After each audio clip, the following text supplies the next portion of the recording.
Fellow Kenyans,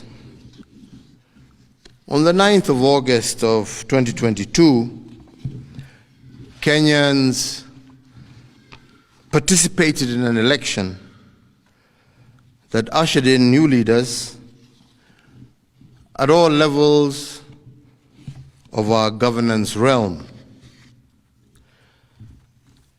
Following a dispute in the presidential election,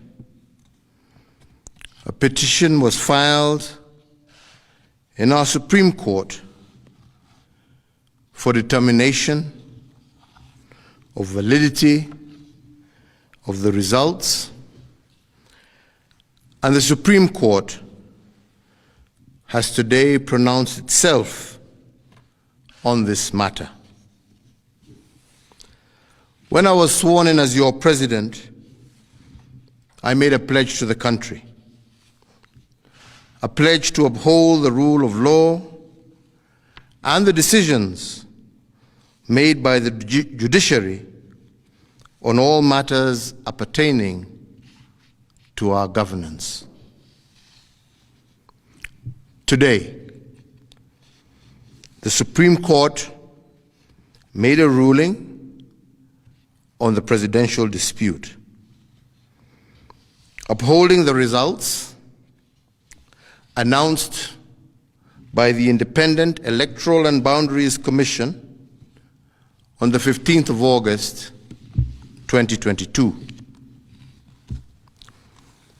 And in keeping to the pledge that I made to uphold the rule of law when I took the oath of office, I commit to executing the orders of this court to the letter. The process of handing over is in progress through the Assumption of Office Committee, which actually has already begun its work as of August 10th, 2022. And indeed, it is my intention to oversee a smooth transition to the next administration, and all the necessary orders to facilitate this process have already been issued. And because democracy is a work in progress, I urge the country to respect the institutions that midwife our new leaders. And in doing so, I also urge citizens to constantly put them under scrutiny, for this is the civic duty of every single Kenyan. In particular, this civic duty requires every citizen to constantly put the truth presented by our constitutional institutions to test.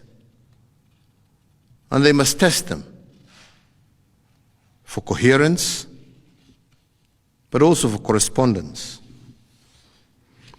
They must constantly scrutinize the coherence of the truth given by these institutions, and to ask themselves whether the truth has been coherent from one election to another.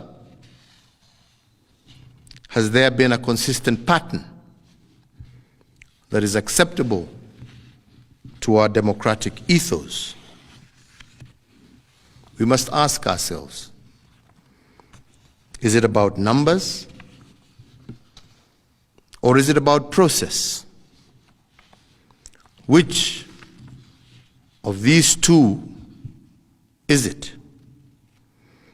And can our institutions rule one way in one election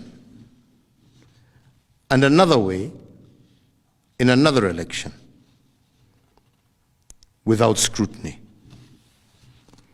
I do invite you, Kenyans, keep vigil, and indeed to hold all institutions to account. The second thing we must place under scrutiny is whether the truth given by institutions has correspondence. That is, do the truths given by our institutions correspond with what is observable by the citizen? True beliefs and true judgments must correspond to the actual state of affairs. But do our constitutional institutions meet this threshold? While we must appreciate these institutions, we must also hold them to account at every juncture. And their truth has to be consistent and coherent. This is the only way we will build our democracy. I want to take this opportunity to thank every single Kenyan for holding a peaceful election. And for this, I want to thank God, and I want to thank our political parties, but I also want to thank every single individual Kenyan for bringing us thus far. I want to wish well all who have won as they guide our country into the future. And I thank you all for the opportunity to serve, and I say, may God bless you all, and may God bless this great Republic of Kenya. Asante.